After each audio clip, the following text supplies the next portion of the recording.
इस गांव का नाई जिसका नाम हफीज था दिन के वक्त आम इंसान लगता था, मगर रात के बाद उसकी दुकान सिर्फ दुकान नहीं रहती थी, वो आईना जो दिन में चेहरों को सीधा दिखाता था रात में किसी और दुनिया का दरवाजा बन जाता था। गांव के बुजुर्ग कहते थे कि इस दुकान में बाल नहीं राज काटे जाते हैं। हफीज ने ये काम अपने बाप से सीखा था और उसके बाप ने अपने बाप से, मगर किसी ने ये नहीं बताया था कि ये हुनर नहीं विरासत में मिली बद्दुआ है। हफीज का बाप एक रात अचानक मर गया था। इसके गिले पर बिल्कुल वैसे ही निशान थे जैसे कोई बाल नहीं बल्कि साया काट रहा हो, और मरने से पहले इसने सिर्फ इतना कहा था, आईने को रात में मत देखना। मगर हफीज ने वही किया जो हर नाई करता है, इसने आईने को साफ किया और इसी सफाई में पहली बार इसने वो आंखें देखें जो उसकी नहीं थी, वो आंखें जो आईने के अंदर से देख रही थी, और वो आवाज जो किसी जुबान में नहीं थी मगर मतलब साफ था, अब दुकान तुम्हारी है। इसी रात गांव में पहला वाकया हुआ। एक आदमी जो बाल कटवाने आया था, सुबह इसकी लाश कुनवे से मिली, सर बिल्कुल साफ जैसे किसी ने मोहब्बत से मोनड्डा हो, मगर आंखें खिली थी, खौफ से पत्थर बनी हुई। लोग कहने लगे कि नाई की दुकान में जनू है, मगर कोई ये नहीं जानता था कि जनू दुकान में नहीं, नाई के अंदर था। वो जनू जो आईने के जरिए नस्ल दर नस्ल मुंतकिल होता था, वो जनू जो सिर्फ नाई को दिखाई देता था और सिर्फ रात के वक्त बाल मांगता था, क्योंकि जनुअत के यहाँ बाल ताकत की निशानी होते हैं। हफीज ने मुजाहमत की, इसने दुकान बंद रखी, मगर जनू ने गांव के लोगों के ख्वाबों में आना शुरू कर दिया। वही लोग जिनके बाल हफीज ने काटे थे, वही सब पहले बीमार हुए, क्योंकि जनू नाई के हाथों से नहीं, नाई की नियत से खाता था। एक रात हफीज ने आईने में साफ देखा, वो जनू जिसका चेहरा नहीं था, सिर्फ साया था, मगर सर पर इंसानी बाल थे, लंबे उलझे हुए और खून में भीगे। इसने कहा, आतो तो काटेगा, आ मैं काटूंगा। और इसी लम्हे आईने से हाथ बाहर आया, मगर वो हाथ गोश्त का नहीं था, वो सर्द धुंध था जिसने हफीज की कलाई पकड़ी। अगली सुबह हफीज की दुकान खिली थी, मगर उसकी आंखों में नींद नहीं थी, सिर्फ इताअत थी। गांव में एक के बाद एक अमवात होने लगे, सबके सर साफ, सबके चेहरे खौफ से भरे, और हर लाश के पास एक बाल रखा होता था, सिर्फ एक जैसे दस्तखत। तब गांव के लोगों ने समझ लिया कि ये आम नाई नहीं, ये किसी और का खादिम है। मगर असल राज तब खुला जब एक बूढ़ी औरत ने कहा, ये जनू नाई को नहीं मारता, ये इसे जिंदा रखता है, क्योंकि नाई के बगैर आईना बंद हो जाता है। और ये सुनकर पहली बार हफीज रोया, क्योंकि वो जान गया था कि वो खुद कैद है और इस कैद का दरवाजा सिर्फ एक ही चीज खोल सकती है, नाई की मौत। चार आंखें आईने के अंदर एक साथ खिलीं तो दुकान में रोशनी होने के बावजूद अंधेरा बैठ गया। वो नया नाई जिसका नाम सलीम था, अभी ये नहीं जानता था कि वो जिस दुकान में दाखिल हुआ है, वो सिर्फ ईंटों और लकड़ी की बनी हुई जगह नहीं, बल्कि एक ऐसी सांस लेती हुई कैद है जो हर नए नाई को आहिस्ता आहिस्ता निगल लेती है। हफीज इसके पीछे खड़ा था, मगर अब इसकी शक्ल इंसान जैसी नहीं रही थी। इसके कंधे झुके हुए थे, आंखों के नीचे सिया गड़े ऐसे लगते थे जैसे किसी ने नींद नोच ली हो। सलीम ने मजाक में कहा कि आईना कुछ अजीब है, मगर हफीज ने जवाब नहीं दिया, क्योंकि वो जानता था कि जो आवाज आईने से अभी निकली है वो सलीम के लिए थी। जनू की जुबान बदल गई थी, वो अब हफीज से बात नहीं कर रहा था बल्कि अगले वारिस को परख रहा था। इसी रात सलीम ने पहली बार ख्वाब में बाल देखे, हजारों बाल जो सांपों की तरह हरकत कर रहे थे, और एक साया उन बालों को चूम कर कह रहा था कि ताकत याद से बुनती है और याद बालों में बंद होती है। सुबह जब सलीम दुकान आया तो इसे मालूम नहीं था कि इसके हाथ अब सिर्फ कैंची नहीं पकड़ेंगे बल्कि नस्लों का बोझ थामेंगे। पहला गाहक आया तो आईने में सलीम ने अपना अक्स नहीं देखा बल्कि एक बूढ़े नाई को देखा जिसकी गर्दन पर वही निशान थे जो हफीज के बाप के थे। इसी लम्हे सलीम की उंगली खुद ब खुद चल पड़ी, किक लग गया। खून नहीं निकला बल्कि सिया धुआं सा उठा। गाहक हंसा, मगर शाम तक इसकी हंसी गांव के कब्रिस्तान में दफन हो गई। सर फिर साफ था और एक बाल फिर से लाश के पास रखा था। हफीज समझ गया कि जनू ने फैसला कर लिया है, अब इसे जाने की इजाजत मिल सकती है, मगर कीमत बहुत बड़ी थी, क्योंकि जनू खादिम को आजाद करने से पहले आखिरी कुर्बानी मांगता है।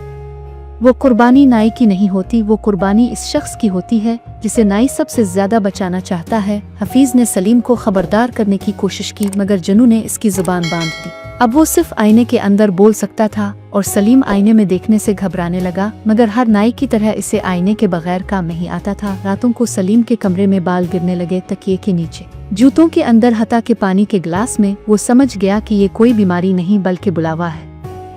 इसी दौरान गांव की एक लड़की जो बचपन में हफीज की बहन थी और अब वाहिद रिश्ता थी जिसे वो दिल से बचाना चाहता था, वो दुकान आई सिर्फ बात करने, मगर जनू ने इसे निशान बना लिया, क्योंकि मोहब्बत जनुआत की सबसे बड़ी दुश्मन और सबसे बड़ी खुराक दोनों होती है। इस रात आईने से आवाज आई कि अगर हफीज आजाद होना चाहता है तो बहन के बाल खुद काटे। हफीज चीखा, मगर चीख सिर्फ शीशे में गूंजी। सलीम ने सब सुन लिया। पहली बार इसने आईने के साथ बात की। इसने पूछा कि क्यों नाई ही क्यों? तो जनू ने कहा कि नाई वो वाहिद इंसान है जिसके हाथों में लोगों की यादें आती हैं क्योंकि बाल सिर्फ जिस्म का हिस्सा नहीं वक्त का जखीरा होते हैं। सलीम ने इनकार किया। इसने कैंची तोड़ दी मगर सुबह तक वो कैंची जाड़ हुई थी जैसे वक्त ने खुद को सी लिया।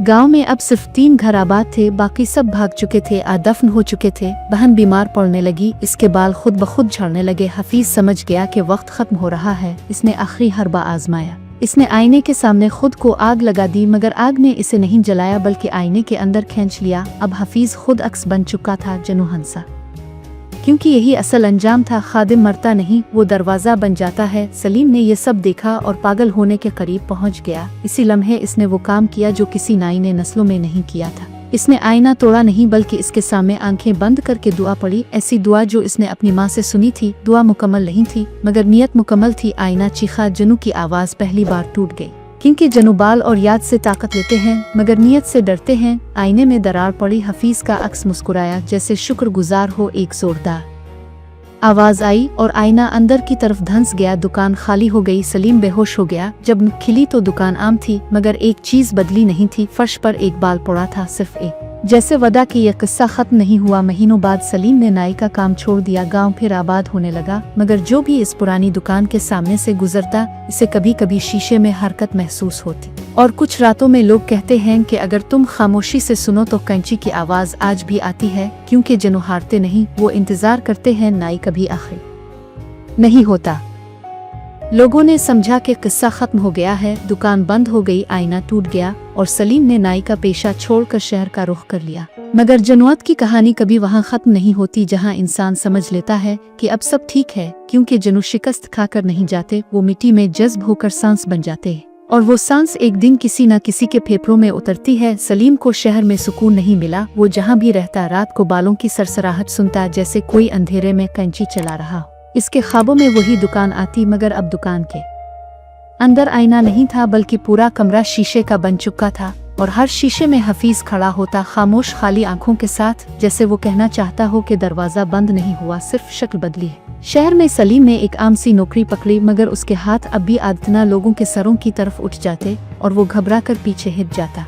इसे मालूम था कि अगर इसने दोबारा बालों को छुआ तो वही जंजीर फिर जाड़ जाएगी। इसी दौरान इस गांव में जहां वो दुकान थी एक नया लड़का आया। वो नाई नहीं था, वो सिर्फ एक मजदूर था जिसे पुरानी दुकान के मलबे को साफ करने का काम मिला। इसने जब पहली बार झाड़ू लगाया तो एक बाल इसके पाँव से लिपट गया, बिल्कुल वैसा ही जैसे नस्लों से लिपटता आया था। इस रात लड़के ने ख्वाब में देखा कि एक अंधा आईना इसे देख रहा है और आईने के पीछे कोई मुस्कुरा रहा है। शहर में इसी रात सलीम नींद से चीख कर उठा। इसके कानों में वही आवाज गूंजी, हर नाई मर कर नहीं बनता, कुछ जिंदा रह कर बनते हैं। सलीम समझ गया कि लानत किसी एक जगह से बंधी नहीं होती, वो इंसानों के खौफ से सफर करती है। गांव में मजदूर लड़के के बाल अगली सुबह सफेद हो गए। इसकी आंखों में वही थकन आ गई जो हफीज में थी और उसने बेवजह कैंची खरीद ली। किसी ने इसे सिखाया नहीं था मगर उसके हाथ खुद जानते थे कि क्या करना है। इसी लम्हे सलीम ने फैसला किया कि अगर ये दायरा तोड़ना है तो इसे वापस जाना होगा। वो शहर छोड़कर गांव लूटा मगर गांव अब नक्शे में नहीं था, सिर्फ एक सुनसान मैदान था। दरमियान में वही दुकान जो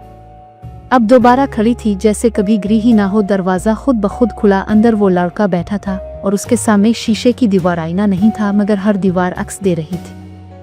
सलीम ने लड़के को रोका मगर उसके मुंह से आवाज नहीं निकली, क्योंकि जनू अब आवाज से नहीं नियत से बात कर रहा था। शीशों में हफीज, इसके बाप, इसके दादा सब खड़े थे, सब नाई, सब दरवाजे। जनू की असल शक्ल पहली बार जाहिर हुई। वो कोई साया नहीं था बल्कि यादों का ढेर था, बालों, खून और सांसों से बना हुआ वजूद। इसने कहा कि नाई खत्म नहीं हो सकता क्योंकि इंसान खुद को देखना छोड़ नहीं सकता और देखने के लिए आईना चाहिए। सलीम ने आखिरी बार वो काम किया जो किसी ने नहीं किया था। इसने शीशों की तरफ नहीं बल्कि जमीन की तरफ मुड़ करके आंखें बंद कर ले और अपने खौफ को नाम दे दिया। जनू चीखा, क्योंकि जनू नाम से बंध जाता है। जैसे ही नाम लिया गया शीशे एक एक करके धुंध में बदलने लगे। हफीज का अक्स रोने लगा क्योंकि दरवाजा बंद हो रहा था मगर बंद होने से पहले वो आजाद हो रहा था। दुकान जमीन में धंस गई। लड़का बेहोश होकर गिर पड़ा। सलीम भी वहीं बैठ गया। जब सूरज निकला तो मैदान खाली था, ना दुकान, ना शीशा, ना बाल। लोग कहते हैं कि किस्सा खत्म हो गया मगर सच ये है कि कुछ रातों में अगर कोई नया नाई पहली बार कैंची हाथ में लेता है और दिल में खौफ महसूस करता है तो समझ लो कि जनू अभी जिंदा है, क्योंकि लानत खत्म नहीं होती, सिर्फ सो जाती है और नाई कभी आखिरी नहीं होता।